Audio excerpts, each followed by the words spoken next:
If you're here, you probably already know the video is powerful, but you probably also already know that it can be very time consuming to create and quite frankly, very frustrating when it doesn't work. That's why in this video, I'm going to show you the 5 steps you need to take in order to make videos that actually convert. Step 1, know what you're asking your video to do. Your video cannot convert if it doesn't know what it's supposed to do. Every video has a specific purpose: awareness, engagement, conversion. They're not all the same, and creating videos specifically for each one of them is the best way to ensure that you have success. Now, think about it this way: think of your video as a tool. You're not going to take a screwdriver to hammer a nail into the wall. So you need to be very specific in what tool you're creating. Again, a video designed for conversion is not going to immediately generate sales. And a video created for the end of the funnel is not going to necessarily give you a lot of awareness. When you're producing a video, make sure that you are creating a piece of content that's going to be very specific. It's going to have a specific function so you can get the ROI you want. One of the ways to find out which kind of video you need to create is to ask yourself, where in the funnel is the customer at this time? Having that frame of mind, just think, is the function of this video to stop the scroll? Is it to get them to click a link? Is it to nudge them to book a call? Because a video that tries to do all 3 of those things does none of them well. Step 2, say one thing really, really well. Because clarity converts, confusion doesn't. The point here is to keep it focused. A lot of the mistakes I see have to do with people talking about many different things in one video. So they go off in different topics, different tangents. And it's okay to tell stories. I like to tell little stories or things that happened to me in the past, and they are relevant to this. That's not what I'm talking about. What I'm talking about is, let's say you start talking about ROI, and then all of a sudden you're talking about, let's say, I don't know, how to light a video, right? How to get a cinematic look. Well, the person who is looking for ROI doesn't necessarily care about cinematic look. Maybe they do, but that's not why they click the video. So it's very, very key to keep things focused. I had a mechanic a long time ago that used to say to me, and these are his words, not mine. He used to say, Andre, you can't put 10 pounds of shit in a 1-pound bag. So keep it simple, keep it focused. Now, you might say, but Andre, this video has 5 different steps. That's fine, because all the 5 steps have to do with how to create video content that actually converts. So all the steps are for that goal. So that's fine. As long as you don't lose focus, you should be okay too. Make it about them, not you. Yeah, this one's gonna sting a little bit. Nobody cares about you. Nobody cares about your business. Everybody's tuned in to the same radio station, WIIFM. What's in it for me? And this is super important because I see a lot of corporate videos specifically making this mistake. They make it about them. They make it about how great their product is, how much better it is than the competition, and they forget the fact that they're not putting this in the perspective of the buyer or the customer. So they say things like, we care and we pride ourselves in doing A, B, C, and D. First of all, that comes across as very disingenuous. And second, nobody cares. Nobody cares, right? And that's sad because I'm a business owner too, and I know that you're not here because you like me necessarily, or you care about my company. You want to make videos that convert. So I say this because if the video doesn't put things in the perspective of the buyer, it really is a turn off, and most of the time you lose them right there and then. So step 3 is critical. I would say that, especially nowadays, and I'm guilty of this too, because I'm a bit of an older gentleman here, and and younger folk do this better, I think. It's that they make a video more conversational versus making it more like a commercial. I think that especially now people are very jaded against commercials, and they are more wanting to connect with the genuine benefit that a product or service gives them. Not necessarily the company. Sometimes it's like that. Sometimes they do want to connect with the company.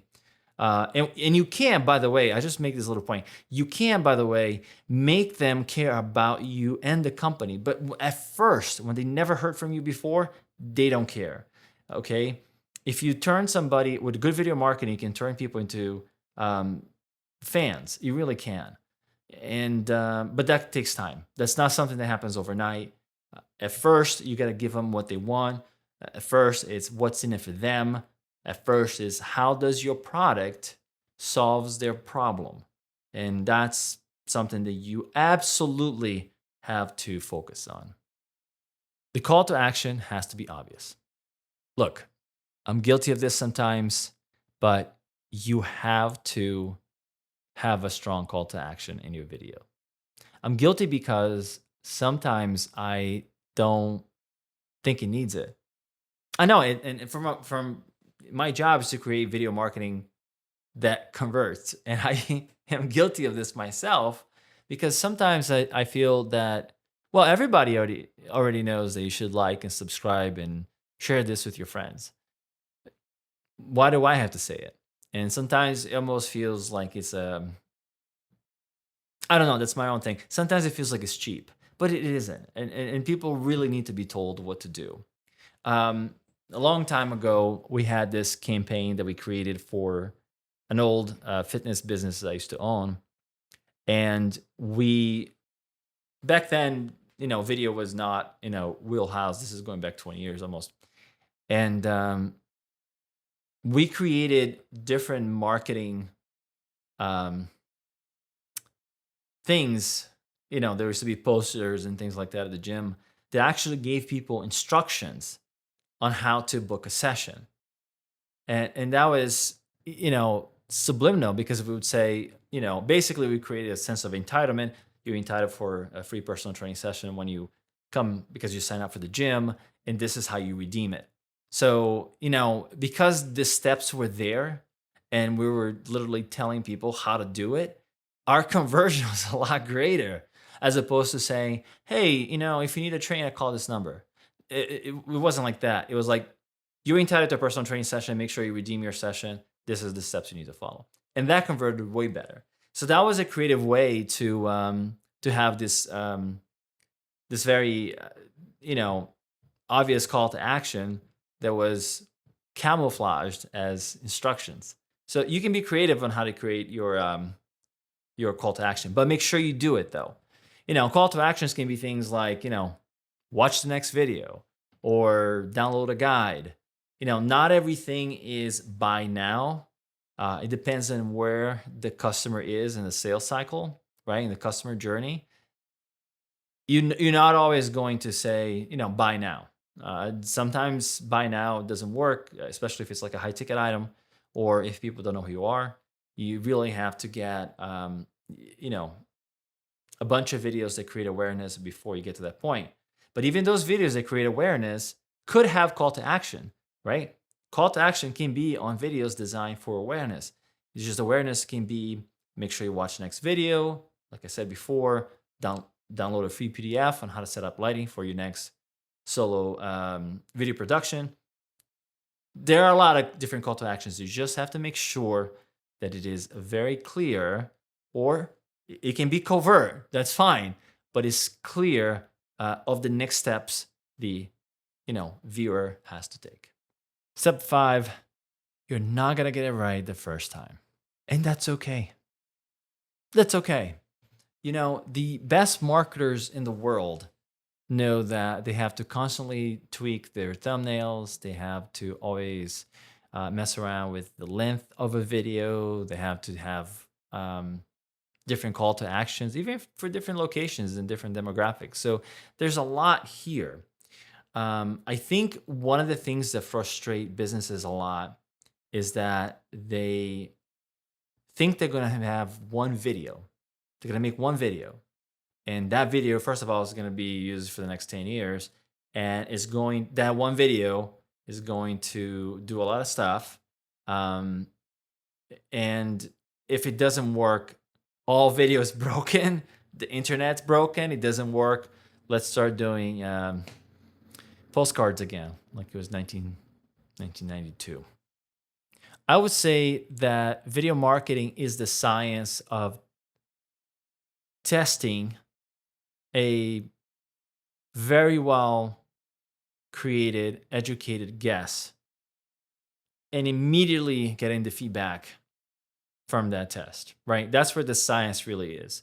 Is you try something, you test it, is this converting? Yes or no? Why is it not converting? And then we can go to other, all the things that we talked about here today, right? All the steps we talked about. Is it a clear message? Is it, is the message out of focus? Do you have no clear call to action? All these things are things that we evaluate in the process of giving you better conversions.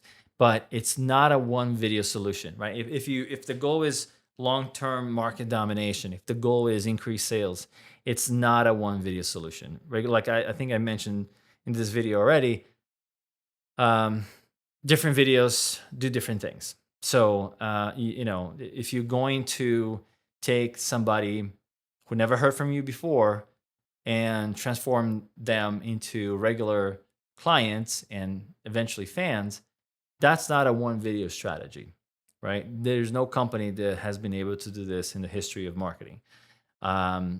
So, think Apple, Coca-Cola. I mean, they keep changing their ads because, for one thing, the population keeps changing, right? The way that you market to, the baby boomer generation is kind of different than the way you market to, Gen Z or millennials. So population changes, so the marketing has to change. So there's never going to be a one video solution. And what you also see, the best brands are always playing around with different thumbnails. Even within YouTube, you can do A/B testing, and it will pick the best thumbnail that gives the best conversion. So A/B testing is a great thing to do. Hooks. What's the thing that's going to stop people from scrolling? So it's, again, dependent on the platform you're going to be on.